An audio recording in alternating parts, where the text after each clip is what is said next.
Hola, en este video te voy a mostrar todo lo que necesitas saber sobre el componente button de la interfaz de usuario en Unity. Bien, continuando con esta serie de explicaciones a detalle de cada uno de los componentes de Unity, para agregar un componente button, vamos al canvas, damos clic derecho en UI y seleccionamos Button Text Mesh Pro. En versiones antiguas de Unity sale un button con un simple text, eso lo podemos ver ahora en la parte de Legacy, button que va a agregar un texto simple. Sin embargo, el Text Mesh Pro es mucho más personalizable que un simple texto. Bien, lo primero que nos sale es un botón con un tamaño predefinido de 160 por 30. Yo lo voy a hacer un poco más grande, de 300 por 100. El image, del cual ya tengo un video donde lo explico a detalle. Y el componente button. La primera propiedad es el interactable, el cual define si el botón va a responder a las interacciones del usuario. Por ejemplo, si yo doy play, puedo interactuar con el botón, pero si desactivo esta opción, el botón cambia en estado de deshabilitado. Lo siguiente que tenemos es la transición, quiere decir el cambio visual del botón de acuerdo a su estado. Para el botón, los estados que tiene son los siguientes: el normal, que es el estado por defecto; el highlighted, que ocurre cuando el cursor pasa encima del botón. Para ilustrar los estados del botón, voy a cambiar los colores.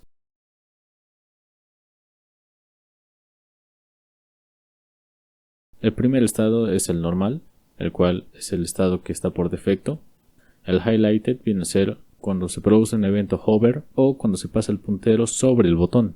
El preset viene a ser cuando presionamos el botón. El selected ocurre cuando este botón está seleccionado. Esto pasa después de que presionamos el botón y no interactuamos con ningún otro componente, ya que si yo doy clic en cualquier otra parte del canvas, el estado vuelve a ser normal. Y el disabled, el cual se produce cuando el botón no es interactivo. Entre las transiciones tenemos lo siguiente: el color tint, el cual simplemente cambia los colores de los botones; el sprite swap, el cual cambia las imágenes del botón de acuerdo a su estado. Por ejemplo, para esto yo tengo unas imágenes de botones predefinidos. En mi caso acabo de asignar los estados de los botones de acuerdo a estas imágenes, pero vemos que el botón no cambia. Esto es porque el estado normal está definido por el componente image.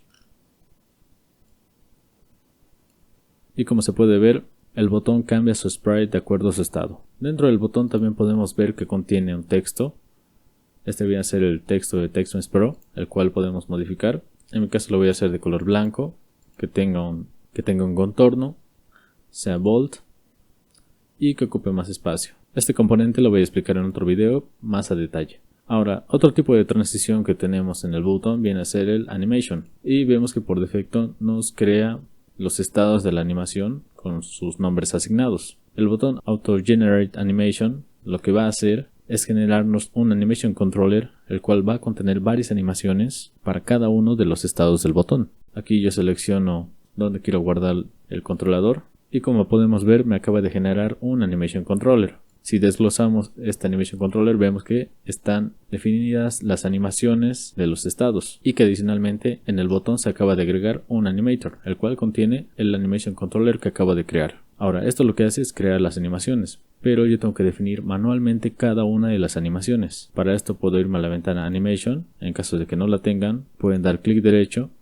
agregar tab y Animation. Entonces con el objeto seleccionado vemos que me salen las animaciones y para esto yo voy a ir definiendo cada una de las animaciones. En el caso de que pase el cursor sobre el botón, en este caso voy a hacer que se cambie la escala gradualmente. Para hacer este proceso más sencillo podemos usar el botón de Record y ahora cualquier propiedad que cambiemos dentro de este objeto se va a ver reflejada en la animación. Por ejemplo, ahora estoy en el cuadro 0, en el inicio de la animación, y voy a hacer que una escala de 0.9. Quiero que a los 30 frames, 30 de 60, donde 60 viene a ser un segundo, tenga un tamaño de 1.3 y a los 60 frames vuelva a 0.9. Entonces tenemos esta animación que se va a producir cuando pasemos el puntero sobre el botón. Después tenemos la animación preset, la cual voy a hacer que simplemente se mantenga en un tamaño de 0.8.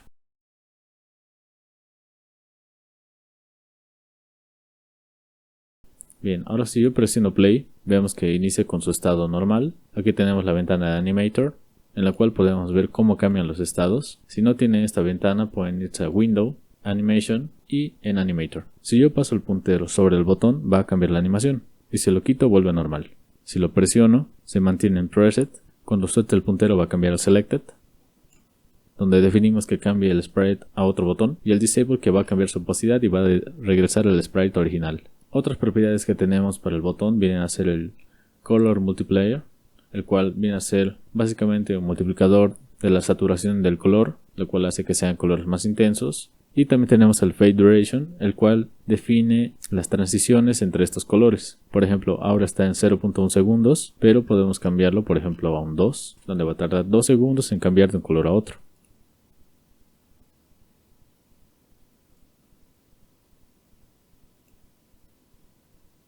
Otra propiedad que tenemos también es el navigation, el cual nos permite definir cómo vamos a navegar entre los diferentes botones. Para esto voy a crear un ejemplo de un menú que tiene diferentes botones.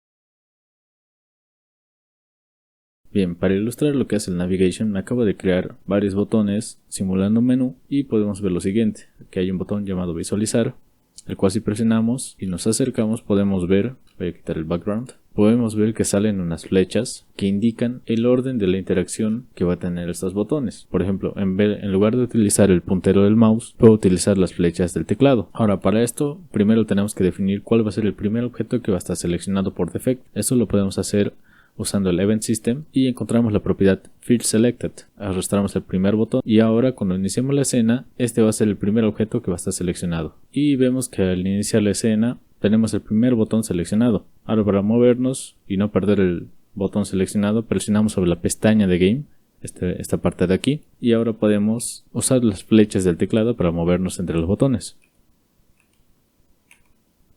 Entre las opciones de navigation tenemos None, quiere decir que solo vamos a interactuar con los botones con el mouse. Everything, que marca todas las opciones, tanto horizontal, vertical. Estos cálculos los hace automático. Por ejemplo, si yo selecciono None y luego vertical, automáticamente me va a generar el orden de la selección de los botones. Vemos que cuando seleccionamos vertical o horizontal, nos sale una opción Wrap Around. Si marcamos esta opción, lo que va a hacer es que una vez lleguemos a la parte de abajo, si presionamos otra vez la flecha de dirección hacia abajo, vamos a volver al inicio. Y las otras opciones son el cálculo automático, donde Unity calcula de forma automática cuál es el orden que debe seguir para cada uno de los botones, o si queremos establecerlo de forma explícita. En este caso podemos decir que para este botón, el botón de arriba, que cuando presione el botón de arriba se vaya al último, al botón Quit, y que cuando vaya down, cuando presione la tecla de abajo, se vaya al de abajo. Pero también podemos hacer que cuando presione el botón de la izquierda vaya al último botón o la derecha al botón de abajo. Entonces estamos definiendo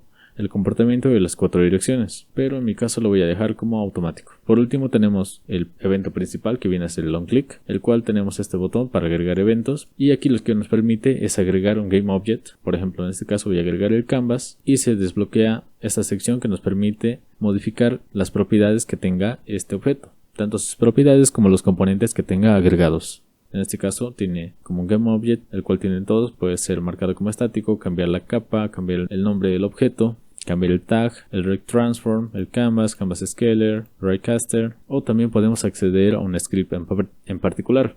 Por ejemplo, yo tengo un script preparado que voy a agregar al canvas. Vemos que este canvas ahora tiene este script, y si nosotros vamos al botón podemos definirle el comportamiento que va a tener en ese script. En este caso yo lo marqué como UI show log, el cual se puede ver aquí. Generalmente uso esta convención para identificar los eventos que son llamados desde la interfaz de usuario, pero también podemos hacerlo desde otra forma. En este caso tengo una propiedad button, que es del espacio de nombres de Unity Engine UI, el cual podemos definir mediante código el comportamiento que va a tener al momento de hacer clic. Definimos el botón, llamamos al onClick y agregamos un listener. En este caso aquí podemos agregar todo el código que queramos que se ejecute cuando se dé clic sobre este botón, o podemos llamar a algún otro método, por ejemplo. En este caso le voy a decir que el simple log vaya a UI show log, y como me pide un botón para definir su comportamiento de este código, lo voy a cambiar por el de settings. De esta forma el botón de arriba está siendo llamado desde la UI y el botón de settings está siendo llamado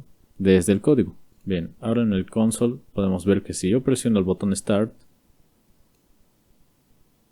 dice Test from UI, ya que este botón está enlazado a la interfaz de usuario, y el Settings es un evento que se llama desde el script. Bueno, espero que les haya servido, no olviden darle like y suscribirse. Si tienen alguna duda o sugerencia, déjenla en los comentarios.